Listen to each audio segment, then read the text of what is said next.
Bonjour et bienvenue, aujourd'hui on analyse Florent Manodou. Florent Manodou, c'est une nage en puissance avec un gros braquet d'un côté. D'un autre côté, c'est aussi une belle technique de nage adaptée à sa cadence très élevée en course. On parle de tout ça et de pourquoi les jambes seraient aussi 100% équilibratrices, même en sprint. Donc Florent Manodou, c'est un gros braquet, et qui dit gros braquet dit début de mouvement bras tendu. Et le fait de commencer bras tendu comme ceci, ça veut dire qu'on appuie légèrement, forcément vers le bas, ou en tout cas par ici, et donc forcément ça fait monter le corps au-dessus de la surface de l'eau si on n'avait pas quoi derrière, si on n'avait pas le battement de jambes qui équilibre, et voilà pourquoi chez lui il est aussi puissant et aussi important. Donc finalement son battement de jambes lui sert à rester immergé, à rester dans l'eau pour maintenir son axe de déplacement et pour maintenir la baisse des freins en passant sous la surface de l'eau. Et donc cette logique-là de maintien du corps projectile, bien placé de la tête aux pieds, bien horizontal, bien allongé dans l'eau, elle est aussi valable en demi-fond qu'en sprint. Forcément dans les deux, c'est juste la différence, elle va se faire en termes de fréquence de battement de jambes. Donc ensuite, parlons de la suite de son mouvement de bras. Après avoir fait ce qu'on peut assimiler au catch, mais au catch bras tendu,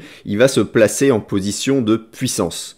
Donc sa position de puissance, ça lui permet quoi? Ça va lui permettre d'avoir une grosse propulsion, de déplacer beaucoup d'eau vers l'arrière tout simplement, donc en direction, boum, de ses pieds pour avancer, action-réaction, vers l'avant. Donc ici, ce qu'on remarque, c'est qu'il est toujours bras tendu, il va placer légèrement en flexion de bras dans la position de puissance, donc ici, juste la main à peu près à la verticale de l'épaule, et là, il a clairement donc une légère flexion ici au niveau du coude, il a toutes ses surfaces, bras, coude, avant-bras, main, orienté vers l'arrière, perpendiculaire à la surface de l'eau, pour envoyer vraiment le plus de surface propulsive possible, pour envoyer son gros braquet, et donc pour déplacer le plus d'eau possible vers l'arrière. Et là encore une fois on parle des principes, parce que finalement qu'est-ce qui se passe?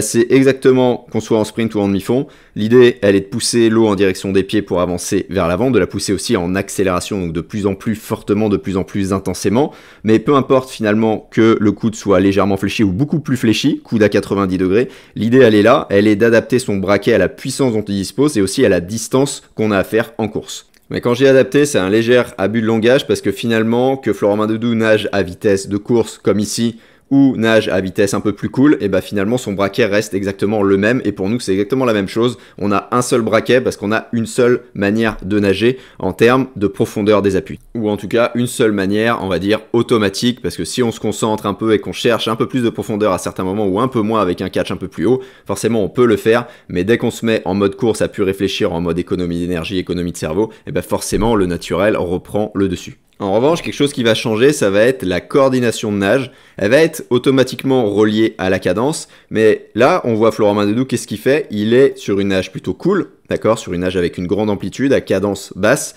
et il est en semi-rattrapé. Ça veut dire qu'il a, à un moment donné, les deux bras en avant de la ligne des épaules, comme on peut le voir, hop, juste ici. Là, on voit les deux bras, il commence à se propulser, il a le bras qui est déjà placé en projectile devant, tout simplement pour maximiser le temps de glisse. Et donc sur ce type de nage, le seul moment où on est en opposition, c'est quand la main arrive à la cuisse, parce que là du coup il y a un bras en projectile devant, il y a l'autre bras ici qui a fini de se propulser, et ensuite on enchaîne de la même chose de l'autre côté.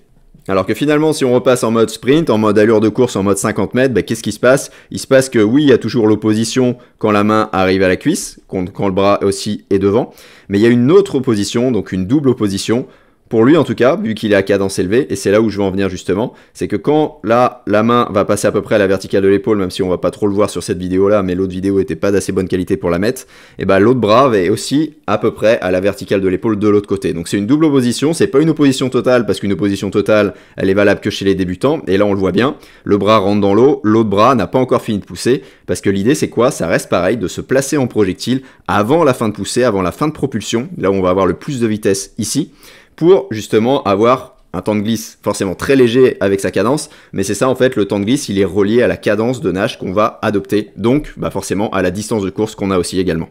Et donc si on en revient à la propulsion, ici sur cette fin de poussée, le bras se fléchit encore plus.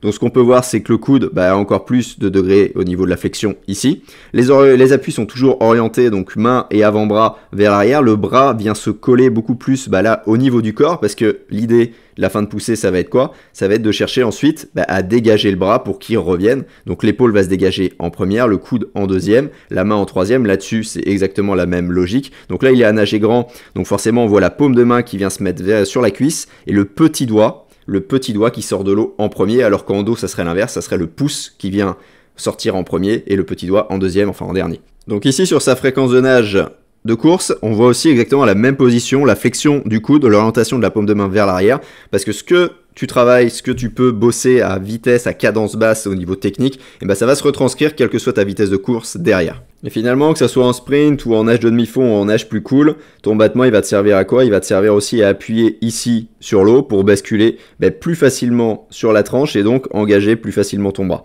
Là, on voit bien ici, clairement, à chaque fois qu'il y a engagement du bras, boum, là tu vas avoir une flexion du genou.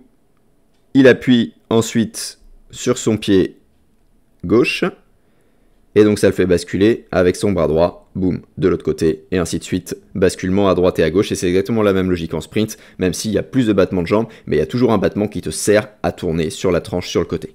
Et donc finalement c'est pour ça que beaucoup de demi-fondeurs utilisent uniquement un catch avec le coude haut, plus proche de la surface, là que Florent qui est totalement bras tendu, pour économiser les jambes, pour avoir moins de battements à faire et donc forcément dépenser moins d'énergie ou en tout cas avoir une énergie à mettre plus importante au niveau de la propulsion, au niveau des bras, vu que la distance est beaucoup plus longue et beaucoup plus longue à tenir. Et donc, l'idée, c'est d'économiser de l'énergie en nageant le plus vite possible. Donc finalement, si on ne parle pas des ondulations sous-marines et qu'on reste uniquement sur la technique de nage en crawl, les jambes, équilibre, ça c'est sûr, là-dessus on est tous d'accord. Est-ce qu'elles permettraient de moins perdre de vitesse? Ça c'est une bonne question. Est-ce que quand on a le bras en glisse devant plus ou moins longtemps en fonction de la cadence qu'on adopte, est-ce que ça permettrait de maintenir un peu plus longtemps la vitesse, notamment en sprint? Ça c'est une bonne question, ça serait le seul point à soulever et à creuser un peu plus. Mais par contre ce qui est sûr c'est que deux moteurs ne peuvent pas s'additionner, donc à partir du moment où on cherche à se propulser, à pousser l'eau vers l'arrière en direction des pieds, mécaniquement les jambes ne sont plus moteurs parce que ce qui va prendre le pas, c'est la plus grosse propulsion et la plus grosse propulsion elle est toujours forcément sur les bras. Donc dans cette vidéo je t'ai parlé de pas mal de principes. Si tu souhaites toi aussi nager avec un peu plus d'économie d'énergie, avec un peu plus d'efficacité en te mettant plus facilement sur la tranche pour réduire les résistances et prendre plus facilement de l'eau en avant de la ligne des épaules, je te mets l'exercice de la paume magique en description. Tu peux le télécharger avec une semaine d'entraînement offerte, une semaine sensorielle avec des exercices sensoriels et sur ce, je te dis à bientôt dans une prochaine vidéo.